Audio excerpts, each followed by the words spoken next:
हरि ओम तत्सत् श्रीमते रामचंद्राय नमः। ओम नमः परमहंसास्वादित चरणकमलचिन्मकरन्दाय भक्तजनमानसनिवासाय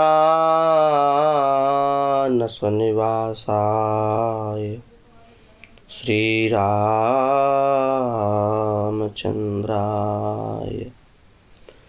माता रामो मत्पिता रामचन्द्रः, स्वामी रामो मत्सखा रामचन्द्रः। सर्वस्वं मे रामचन्द्रो दयालुर्नान्यं जाने नैव जाने न जाने। जगद्गुरु आद्य रामानंदाचार्य भगवान की जय हो। उनके प्रागट्य महामहोत्सव की जय हो। जय जय श्री सीताराम। हरिशरणम। भगवान की विशेष कृपा से हम आप सभी लोगों को भगवान के दिव्य सत्संग के श्रवण का अवसर प्राप्त होता है। आज बड़े ही हर्ष का विषय है, क्योंकि आज आचार्य चरण का प्रागट्योत्सव है और आचार्यों का उत्सव मनाने से, उसका आश्रय लेने से निश्चित ही हम सबके कल्याण का पथ जो है वो पुष्ट होता है। आचार्य के उत्सव को मनाने का कारण ही यही है कि आचार्य के उत्सव को देख करके भगवान को प्रसन्नता होती है और भगवान को प्रसन्न देख करके आचार्य को प्रसन्नता होती है। इस प्रकार आचार्य एवं भगवान दोनों की प्रसन्नता से ही हम सबका परम मंगल होता है। जीव का कल्याण बिना सद्गुरु के आश्रय के नहीं होता, इसलिए तद विज्ञानार्थम सद्गुरु मेवाभिगच्छेत्। श्रुति भी आज्ञा करती है, वेद भी उपदेश देता है कि अपने आध्यात्मिक ऊर्जा को पुष्ट करने के लिए, परब्रह्म परमात्म तत्व का परोक्षानुभव करने के लिए गुरुदेव का आश्रय ले, गुरु की शरणागति स्वीकार करे और गुरु की शरणागति स्वीकार करने से ही उसको अपने निश्रेयस की सिद्धि होगी, अपने लक्ष्य की वह प्राप्ति कर सकेगा। इसलिए गुरु को साक्षात भगवान का ही स्वरूप कहा गया। आचार्य माम विजानीया नावमन्येत करहिचित नमर्त्य बुद्ध्यासूयेत सर्वदेवमयो सर्ववेदमयो गुरु। आचार्य को साक्षात भगवान का स्वरूप ही समझना चाहिए। आचार्य सभी देवताओं की प्रतिमूर्ति है, सभी वेदों की प्रतिमूर्ति है, ऐसा शास्त्रकार जो है वो आदेश देते हैं।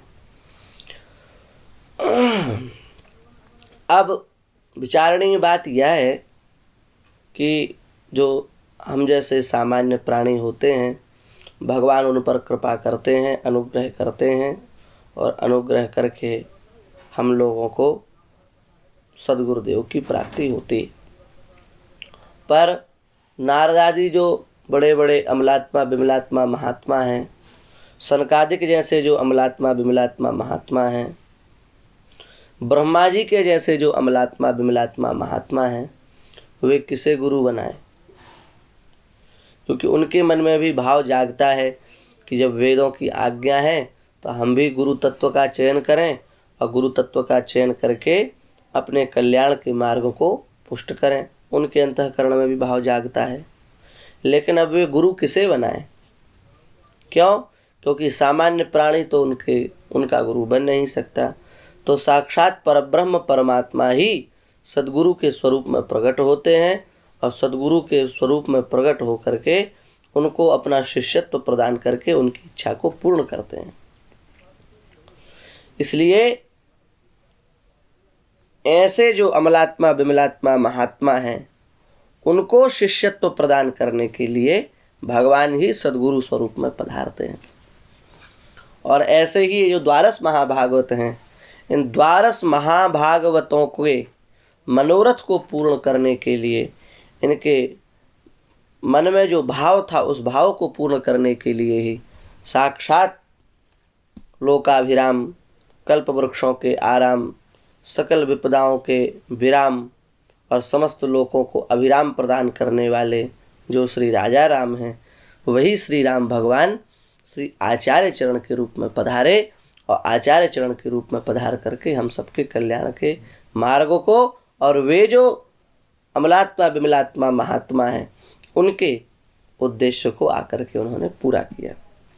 इसलिए जो द्वादश महाभागवत हैं वे द्वादश महाभागवत ही जिनकी चर्चा श्रीमद् भागवत में है, स्वयंभूर नारद शंभु कुमार कपिलो मनु प्रहलादो जनको भीष्मो बलिर्वैया सकिर्वयम्, ये सब जो द्वादश महाभागवत हैं जिनकी चर्चा नाभादास जी ने भी अपनी वाणी में इनकी कृपा और पुनि समुझे द्वादश भक्त प्रधान विधि नारद शंकर सनकादिक कपिल देव मनभूप श्री प्रहलाद नरहरिदास जनक भी संबली सुखमुनि धर्म स्वरूप अंतरंग अनुचर हरिजू के जो इनको यश गावें, आदि अंतलो मंगल तिनके श्रोता वक्ता पावें, अजामेल परसंग यह निर्णय परम धर्म के जान, इनकी कृपा और पुनि समुझे द्वादश भक्त प्रधान।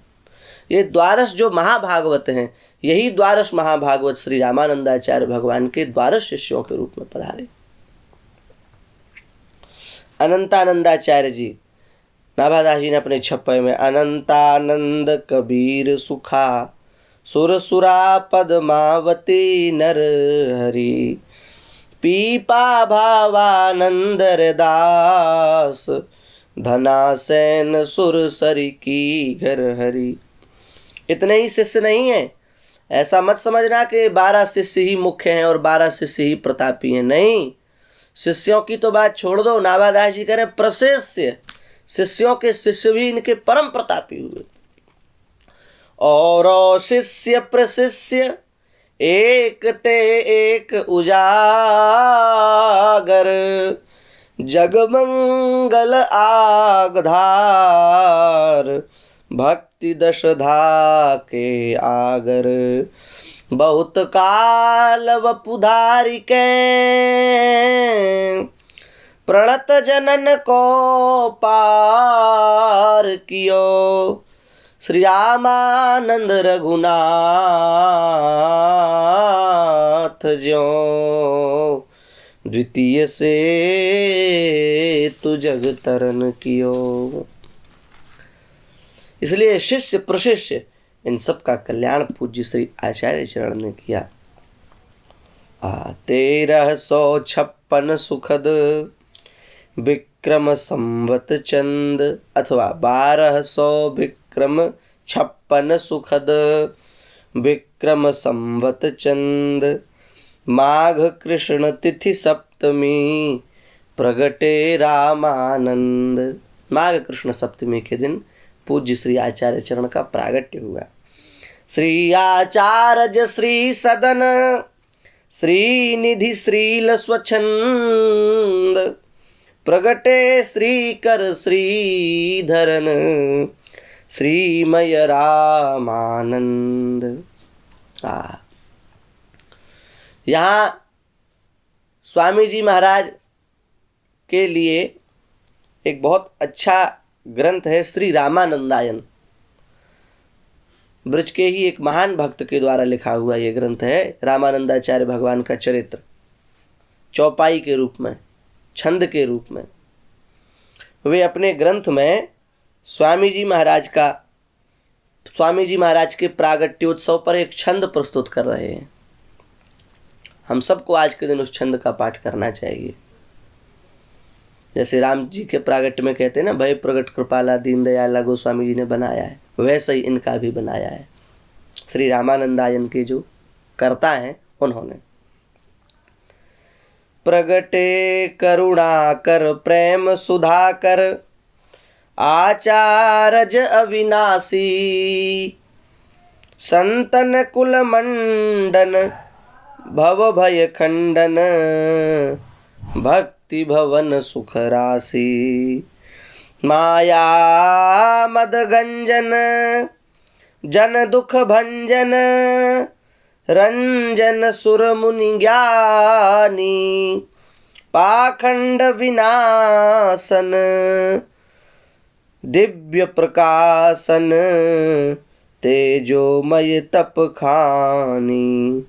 श्री मार्गचारज पतित उद्धारक, अशरण शरण कृपाला, आनंद प्रदायक, श्रुति जन नायक, नास्तिक नाशन ज्वाला। अवनी आनंदन, द्वंद्व निकंदन, शक्ति अलौकिक शाली। जय जय जगदीश्वर, जयति यतीश्वर, भक्ति सुमन बनमाली। माता शिशुरूपम, निरखि अनूपम, लोचन नलिन विशालम, सुंदर शशिवदनम, शोभा सदनम, तिलक चिन्ह युत बालम। तम दामिनी सारम, कांति अपारम, वचन विनिंदक वेशम, कोमल कर कमलम, प्रिय पद युगलम, छवि निधि मंजुल वेशम। मुख चंद उजारी, गृह छवि प्यारी, अति समय अरुणारी। नभ दुंदुभि बाजहि, मुनि जन गावहि, वेद ऋचान उचारी। प्रात समय अरुणारी, अति अद्भुत लीला, निरखि सुशीला, अति अचरज मनवा माने। प्रगट्यो शिशु छन में, पीरन तन में, माता कछु नहीं जाने। प्रगटे प्रभु कलिमल दुर्यो, सुखमय समय सुदेश। कुजन कुमुद कुलहित उदित, संत सरोज दिनेश। अति अद्भुत बालक निरखी, आनंद उर न समाय। चातक ज्यों लही स्वाति जल, माता बलि बलि जाय। श्री श्री रामानंद प्रभु, उदित भये ज्यों चंद। आनंदित कुमुदिनी अवनी, संत चकोरन वृंद। इतनी प्यारी स्तुति है। कम से कम आज के दिन हम तो कहते हैं इसका नित्य पाठ करो। आचार्य बिरुदावली है, इसका नित्य पाठ करो, नित्य गायन करो। आचार्य के प्रागट्य उत्सव की मंगलमयी बधाई है, क्योंकि भगवान और आचार्य में भेद नहीं होता। लेकिन फिर भी यदि नित्य नहीं कर सकते तो कम से कम आज तो इसका पाठ करना ही चाहिए। स्वामी जी महाराज विलक्षण स्वरूप, विलक्षण आभा, विलक्षण प्रतिभा और विलक्षण अनुपम रचना, परम ब्रह्मर्षि, तपोनिष्ठ देवर्षि श्री नारद जी की आज्ञा से ही स्वामी जी ने प्रस्थानत्रयी का भाष्य लिखा था। वेद, उपनिषद और गीता, इन तीनों पर स्वामी जी ने, श्री नारद जी के आग्रह करने पर स्वामी जी ने प्रस्थानत्रयी पर भाष्य लिखा और विशिष्टाद्वैत सिद्धांत का प्रतिपादन किया। बड़ा अद्भुत सिद्धांत है। अपने शिष्यों को आनंद भाष्य का, आनंद भाष्य रूपी रत्न प्रदान करके समस्त शिष्यों के अंतःकरण के ध्वांत को दूर करके उनके अंतःकरण को प्रकाशित करने का कार्य आचार्य चरण ने किया। काशी में एक बार बहुत बड़े विद्वानों की सभा जुड़ी, बड़े मतांतर हुए सिद्धांतों को लेकर के। तो सभी लोग श्री रामानंदाचार्य भगवान के पास पधारे और बोले, महाराज आप ही उत्तर दो, हम सब आपकी शरण में हैं, कौन सा सिद्धांत सर्वश्रेष्ठ है। तब श्री आचार्य चरण ने जो विशिष्टाद्वैत सिद्धांत है उस सिद्धांत का प्रतिपादन किया। विशिष्टंच विशिष्टंच विशिष्टे, तयोः विशिष्टयोः अद्वैतम विशिष्टाद्वैतम। ये जो विशिष्टाद्वैत सिद्धांत है, चिद चिद विशिष्ट सूक्ष्म ब्रह्म और चिद चिद विशिष्ट स्थूल ब्रह्म, दोनों ब्रह्म का जहाँ अद्वैत होता है उसे ही विशिष्टाद्वैत सिद्धांत कहते हैं। उस सिद्धांत का स्वामी जी ने प्रतिपादन किया। देखो, चेतन जीव और प्रकृति और चिद विशिष्ट जो परमात्मा, यही विशिष्टाद्वैत का मुख्य स्वरूप है। इस सिद्धांत का वहाँ प्रतिपादन किया गया। स्वामी जी महाराज के सिद्धांत को सुनकर के लोगों को थोड़ा कुछ होते ही हैं कुतर्की। उन्होंने कहा कि हम आपके सिद्धांत को कैसे प्रमाण माने। स्वामी जी ने कहा, भाई हमारे सिद्धांत को इसलिए प्रमाण मानो क्योंकि ये वेद व्यास जी से सम्मत सिद्धांत है, जिन्होंने पुराणों की रचना की, वेदों का विभाग किया। ऐसे जो परम तपस्वी, परमांतःकरण, जिनका अंतःकरण अत्यंत पवित्र है, पूत है, ऐसे श्री वेदव्यास जी महाराज जो हैं, उन वेदव्यास जी महाराज के द्वारा प्रतिपादित किया गया जो सिद्धांत है, उस सिद्धांत के अनुरूप हमारा सिद्धांत है, इसलिए ये आप लोगों को स्वीकार होना चाहिए। तो कुतर्कियों ने कहा, महाराज आपका सिद्धांत वेदव्यास जी से सम्मत है, इसमें क्या प्रमाण है? हम कैसे माने कि आपका सिद्धांत वेदव्यास जी से सम्मत है? तब स्वामी जी ने स्मरण किया और स्मरण करते ही तत्काल श्री कृष्ण द्वैपायन वेदव्यास जी प्रकट हो गए सबके सामने। अब प्रकट होकर के उन्होंने कहा कि आचार्य श्री रामानंदाचार्य भगवान ने जो भाष्य लिखा है वह अत्यंत प्रिय है। इस भाष्य में किसी का खंडन न होकर के सबके समन्वय करने का प्रयास किया गया है। इसलिए यदि आप इस आनंद भाष्य का गंभीरता पूर्वक अनुशीलन, चिंतन, मनन करेंगे तो आपको इस संप्रदाय में किसी प्रकार का संदेह नहीं रह जाएगा, इस सिद्धांत में किसी प्रकार का संदेह नहीं रह जाएगा। ये घोषणा स्वयं कृष्ण द्वैपायन भगवान वेदव्यास ने की। और जब वेदव्यास जी के मुख से इनके सिद्धांत की महिमा को सुना तो जितने कुतार्किक व्यक्ति थे, जितने कुतर्की थे, जितने विद्वान थे, सब स्वामी जी के चरणों में नतमस्तक हो गए।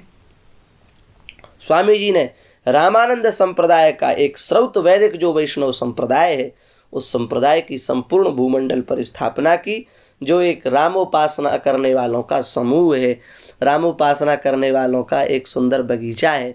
उस सिद्धांत की, उस संप्रदाय की स्वामी जी ने स्थापना की।